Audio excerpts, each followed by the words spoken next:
The silence did not last. On the outer edge of the system, a new alien signal burst into life. It did not come from the frozen fleet near Haven Reach. It came from beyond sensor range, from ships that had stayed hidden until now. A second alien force arrived. These ships were smaller, faster, and built for one purpose only: attack. They jumped into the system without warning, weapons already charging. Inside Archway, alarms sounded for the first time. Not loud, not panicked, calm and steady. Unidentified hostile fleet detected, the system announced. Human commanders turned to their screens. The new alien ships spread out, moving fast, trying to flank the city ship. They learned, a tactical officer said. They think speed will save them. The commander nodded. Begin outer defense. Around Archway, space shifted. Thin lines of light appeared, forming wide arcs around the city. These were not shields, but fields. Space itself bent and slowed. The attacking alien ships fired. Energy beams and solid rounds rushed toward the city ship. But as they entered the field, they slowed. Some twisted off course. Others lost shape and faded away. The alien pilots shouted in confusion. Our weapons are failing. Navigation is unstable. Pull back. It was too late. Archway responded. Not with a single blast, but with thousands of small actions. Drones the size of cars slipped out from hidden ports. Silent. Fast. They moved between the alien ships like schools of fish. Each drone released a pulse. Alien systems went dark. Engines stopped. Weapon controls froze. Communication died. One by one, the attacking ships lost control and drifted helplessly. Still, none exploded. On the bridge of the alien attack leader, anger replaced fear. Fire the core charges, he screamed. The order went out. 3 alien ships surged forward, pushing their engines beyond safe limits. Their weapons began to glow with unstable energy. These were suicide strikes. Inside Archway, human officers watched closely. Do we stop them? A young officer asked. The commander did not answer at once. Then he said, yes. Gently. A new system activated. From the city ship, a wide beam of pale light swept across space. It did not burn. It did not cut. It touched the charging alien ships and wrapped around them like fog. The core charges shut down. The alien ships slowed, then stopped completely. Their crews were alive. The message was clear. Humanity was not fighting to win. Humanity was fighting to control.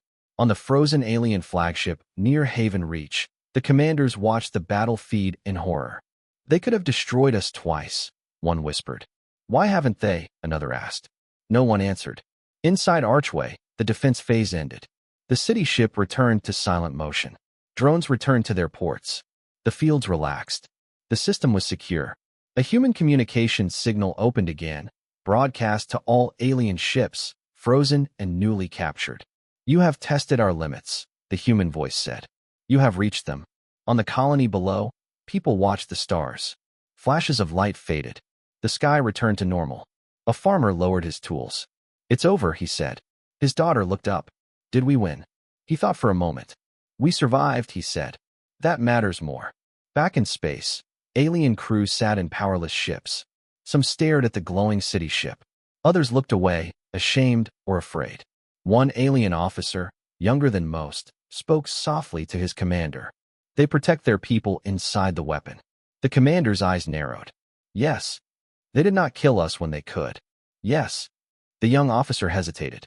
What kind of species builds like that? The commander did not answer. He did not know. Inside Archway, medical teams prepared for possible rescue operations. Not for humans. For aliens. Send aid pods to disabled ships with life support failure. The commander ordered. Some officers hesitated. They attacked us. Yes, the commander replied. And now they are dying. Aid pods launched, small and bright. They moved toward alien ships, carrying air, power, and medical tools. Alien crews watched in shock as human aid arrived. On one damaged alien vessel, a human medic appeared on the screen. We are here to help, she said.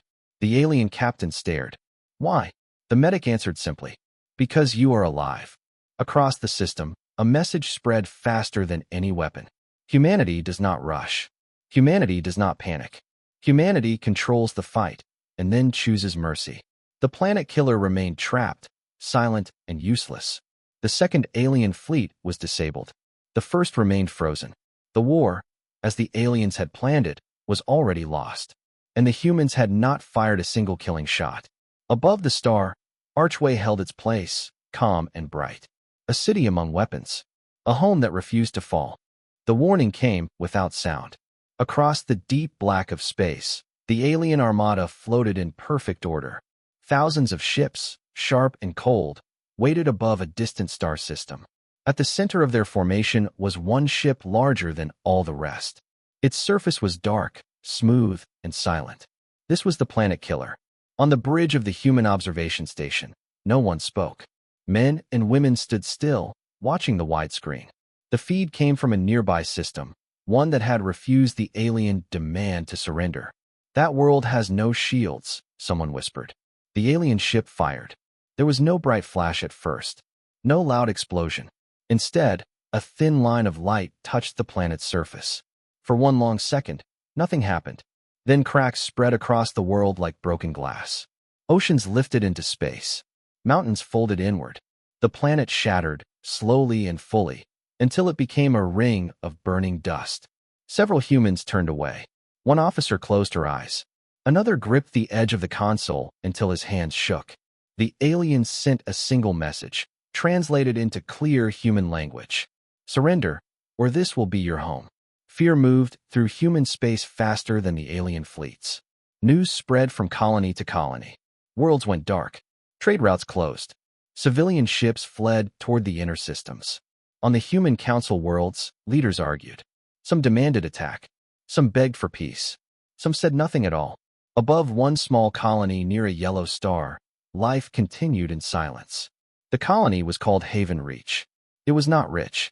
It was not famous. It had farms, cities, and children who had never seen Earth. Now the alien armada arrived. Their ships filled the sky like metal clouds. Day turned gray under their shadow. People looked up from streets and fields, frozen in fear. In orbit, alien commanders waited. "They are weak," one of them said. "They will break like the others." "Prepare the Planet Killer," another replied. "Let them watch." Deep below the colony surface, human defense systems woke up. Old systems. Quiet systems. Systems that had slept for decades. A signal moved faster than light, away from Haven Reach, toward the star at the edge of the system. The aliens did not notice. On the colony, human leaders gathered in a small command room. The screen showed alien ships, weapon locks, countdown timers. A young officer spoke. "They will fire in 12 minutes. An older woman stood at the center of the room. Her hair was gray. Her face was calm. "Open the channel," she said. The screen changed. An alien figure appeared, tall and sharp-eyed. "You have seen our power," the alien said. "You will surrender." The woman looked straight ahead. "You fired at a planet," she said. "Yes," the alien replied. "You understand." The woman did not raise her voice. "We understand very well." The channel closed. Minutes passed. The alien fleet powered its main weapon. Energy levels climbed. The Planet Killer moved into position. Then something strange happened. Near the system's star, space began to bend. At first, it looked like heat in the air. Then light curved. Darkness folded. Sensors screamed across the alien fleet. "What is that?" one alien commander asked.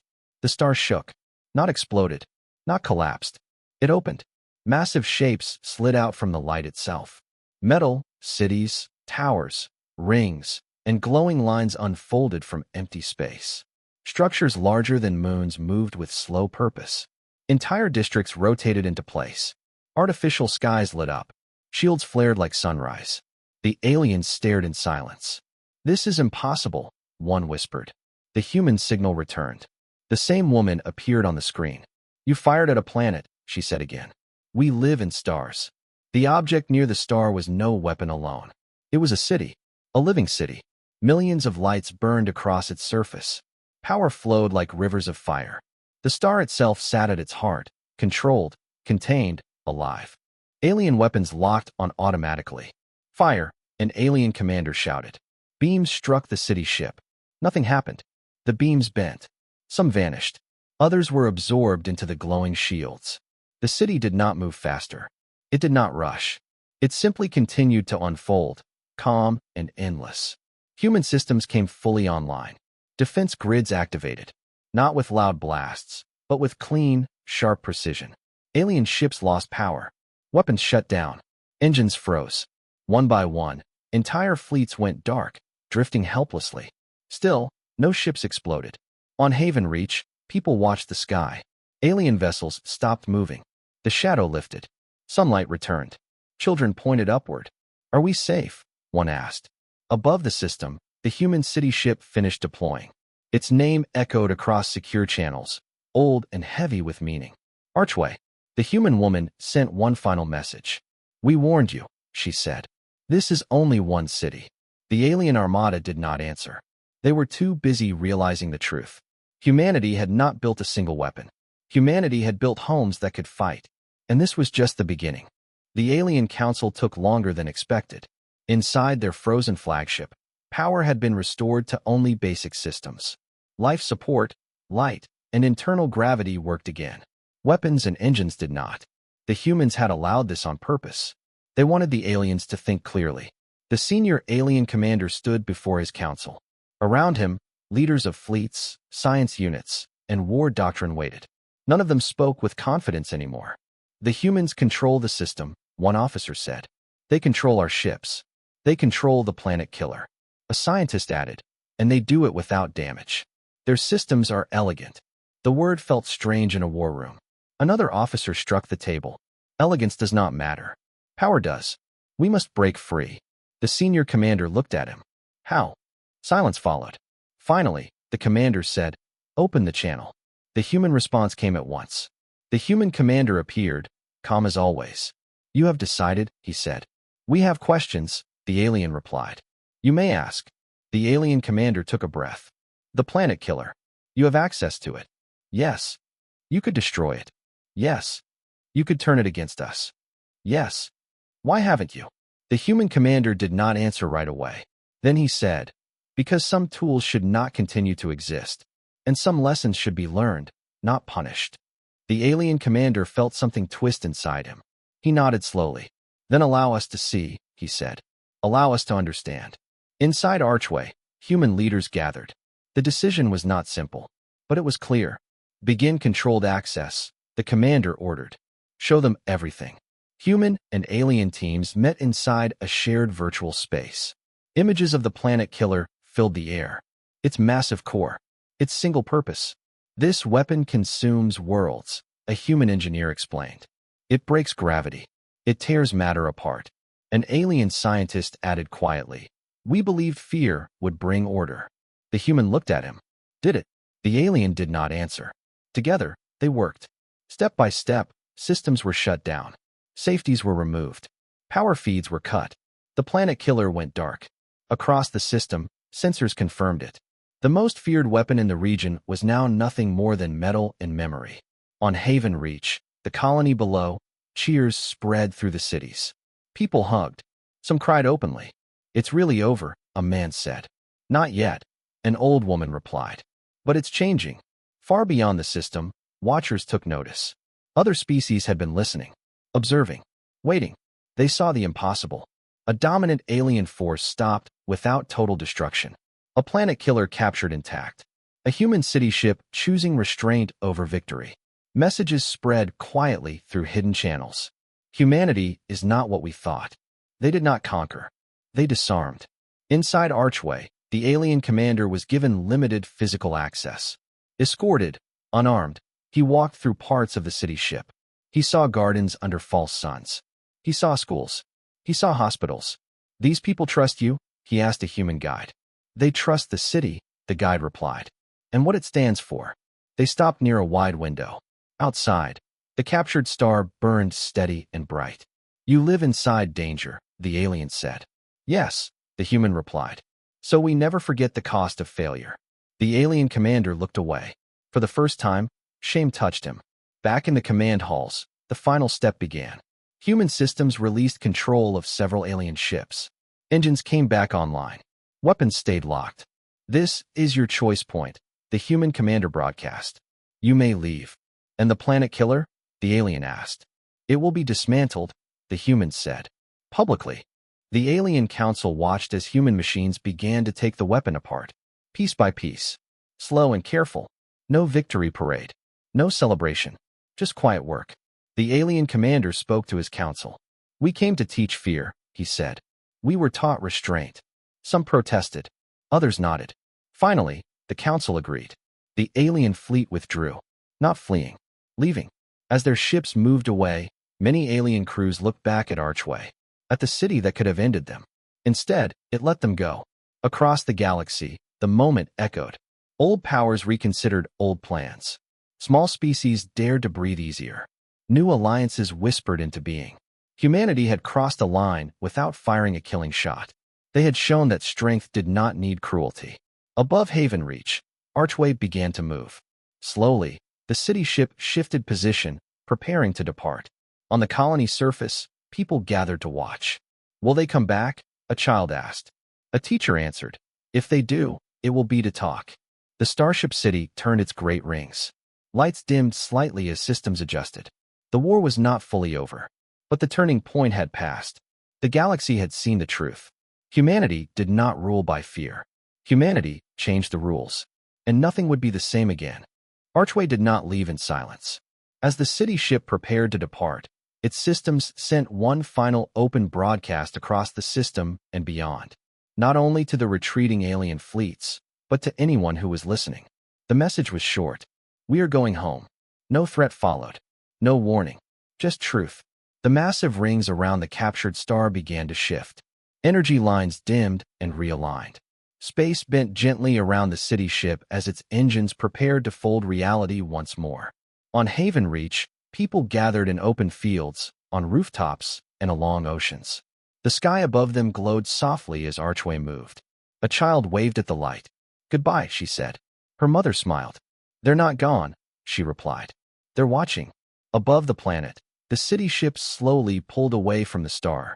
The star was released, free and unchanged, burning as it always had. No damage. No scars. That alone became legend. In space, the alien fleet retreated in organized lines. They did not fire. They did not test human limits again. Their commanders remained silent, lost in thought. On one alien ship, the senior commander stood alone, watching Archway shrink into light. We believed power meant control, he said quietly. They showed us power means choice. Behind him, a young officer asked, will we meet them again? The commander nodded slowly. Yes, but not as we planned. As Archway folded into higher space and vanished, the system felt suddenly empty. Calm. Safe. Human defense systems powered down. Haven Reach returned to normal life. Ships resumed trade. Children went back to school. Fields were replanted where panic had left them untouched. But nothing felt the same. News of the event spread across the galaxy, not through loud announcements, but through careful retelling. They had a weapon and did not use it. They carried their people into battle. They spared an enemy who begged for mercy. Among neutral species, fear of humanity faded into respect. Among hostile powers, plans were quietly rewritten. Some species reached out for contact for the first time. Not to threaten, to talk. Inside human space, the other city ships returned to dormancy. They did not patrol. They did not chase. They waited, because that was their purpose. Months passed. On a distant world, an alien council gathered again. This time, there was no shouting. No calls for domination. We cannot build another planet killer, one leader said.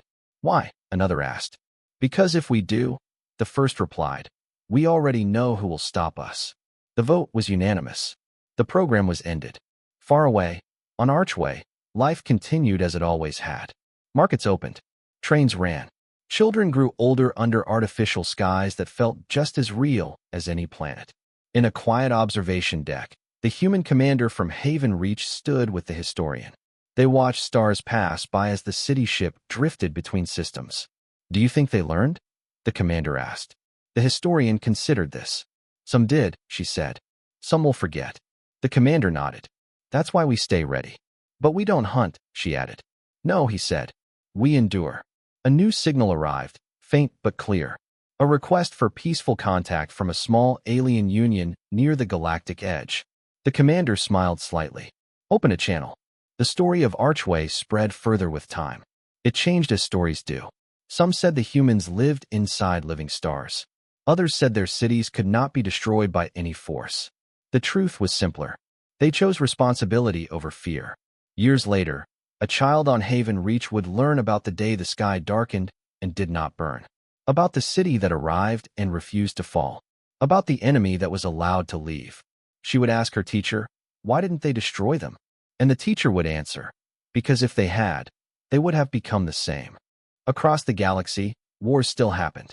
Fear did not vanish, but something new existed now. An example, a line no one could ignore. If you bring a weapon to break worlds, humanity will bring a home that stands in your way. And when the stars move again, they will remember. Humanity does not build weapons to end worlds. Humanity builds homes that refuse to fall. The battle had ended, but the tension remained. Alien ships drifted quietly around the system, held in place by human control fields. Inside Archway, the city ship stayed calm. Lights glowed softly. Life continued. But now, a different phase had begun. Understanding. In the central hall of Archway, human leaders prepared a broadcast. Not a threat. Not a demand. A story. This is not for them alone, the commander said. This is for everyone watching. The signal opened, sent across the system and beyond. Alien ships received it. Nearby human colonies did too. Even distant species, listening quietly, caught fragments of the message. A human speaker appeared on the screen. She was not in uniform. She wore simple clothing. Her voice was steady. We are humanity, she began. You know our strength now. You do not know our reason. The image shifted. Old Earth appeared, blue and green. Alive. We were born on a small world, she said. We fought each other there. Often. Too often. Images changed again. Wars. Burning cities. Ruins. We learned early that bigger guns did not bring peace. They only made loss faster. The broadcast showed humanity leaving Earth. Small ships. Hopeful faces. When we reached the stars, we thought distance would change us. It did not. Then came darker images. Destroyed colonies. Alien attacks. Human fleets burning. We lost worlds, the speaker said. We lost children. We lost faith. Inside the frozen alien flagship, commanders watched in silence. This was not a speech they expected. The screen showed a meeting long ago. Humans arguing, frightened, desperate. Some wanted stronger weapons, the speaker continued. Others wanted to hide. Both paths failed. The image changed again. A massive structure under construction around a star. Then we chose a harder path, she said. We chose cities. Inside Archway, people watched from parks, homes, and transit halls. They knew this story, but they listened anyway. We asked ourselves one question, the speaker said. What is worth protecting? The answer appeared in images. Families, schools, art, farms, music, children laughing under strange skies. We did not build weapons to protect these, she said. We built these into the weapon. The alien listeners shifted uneasily. You build ships to destroy? The speaker said, looking directly at the camera. We build homes that cannot be taken. On the alien flagship, a senior commander stood slowly. They turned life into armor, he said quietly. A younger officer replied, and armor into life. The broadcast continued. Each city ship carries millions, the speaker said. If one falls, we lose everything. That is why we do not strike first. The screen showed Archway's inner districts. Wide gardens. Flowing water. Markets full of people. This is our weakness, she said. And our strength. The message reached the alien planet killer crew as well. They sat in silence inside their dark halls. Weapons are easy, the speaker said. Restraint is not. The broadcast ended. For a long time, no one spoke. Inside Archway, the commander turned to his officers. Open dialogue channels, he said. On the alien flagship, the senior commander accepted. The human commander appeared on screen. You ask why we spared you, the human said. Now you know. The alien commander studied him. Your cities could die, he said. One mistake. Yes, the human replied. That is why we think before we act. You trust your enemies, the alien said. No, the human said. We trust our values. Silence followed. Then the alien commander asked, what happens now? The human answered, that depends on you. Inside one alien ship, a crew member whispered, they fight like teachers. Another replied, or parents. In Haven Reach, the colony below, people watched the broadcast replay. Many cried. Some held each other. They built all that to protect us, a woman said softly. Her partner nodded. And they chose not to burn the sky. Back in space, the planet killer drifted, powerless and silent. Human engineers continued to study it, careful, patient. This machine only knows how to end things, one said. That's why it lost, another replied. The Alien Command Council gathered aboard their flagship. For the first time, they argued not about tactics, but about meaning. We rule by fear, one said. And they rule by responsibility, another replied. The senior commander looked at the city ship one more time. They placed their people inside the blade, he said, so they would never swing it lightly. A decision formed, slow and heavy. Across the system, the tension shifted. Not toward peace yet, but toward thought. Archway remained in place, calm and watchful. Humanity had not only stopped an attack, it had forced the galaxy to ask a question it had avoided for ages. What if power was not about destruction, but about what you refused to destroy? The alien armada stayed silent. Their ships floated without power, locked in place by systems they did not understand. Some crews tried to restart engines. Others prayed. None succeeded. Around them, the massive human city ship Archway moved slowly, like a giant waking from long sleep.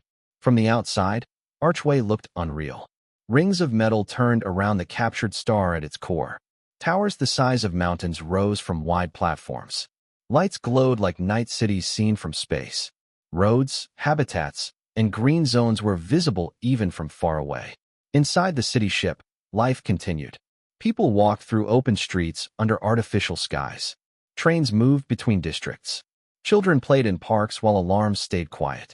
For them, this moment was history, but also routine. Archway had been built for this. In the central command hall, human leaders watched the alien fleet. Large screens showed frozen ships, blinking warning lights, and confused alien crews. A young officer spoke. They are trying to break the hold. No success. An older commander nodded. They won't. Not without our permission. One of the officers asked the question many were thinking. Should we destroy the planet killer? The commander shook his head. Not yet. Far away, aboard the disabled alien flagship, panic grew. Their leaders argued in sharp voices. This is not a ship, one said. It is a world. How did they hide this? Another demanded. Sensors showed the truth slowly. Archway had not traveled into the system. It had been there all along, folded into the space around the star. Invisible. Silent. Waiting. This was planned, an alien whispered. Long ago, back inside Archway, a historian stood beside the command team. She was not a soldier. Her role was memory. The first human expansion failed, she said calmly. We trusted speed and firepower. We lost worlds. The screens changed, showing old images. Burning colonies. Broken stations. Lost names. We learned, she continued. Weapons invite weapons. Fleets invite fleets. So we changed. The historian raised her hand. New images appeared. Cities under construction. Not on planets, but in space. Built around stars. Powered by life itself. We stopped building ships to fight, she said. We built places to live that could not be taken. Each city ship took generations to complete. Millions worked on them. Not just engineers, but artists, farmers, teachers.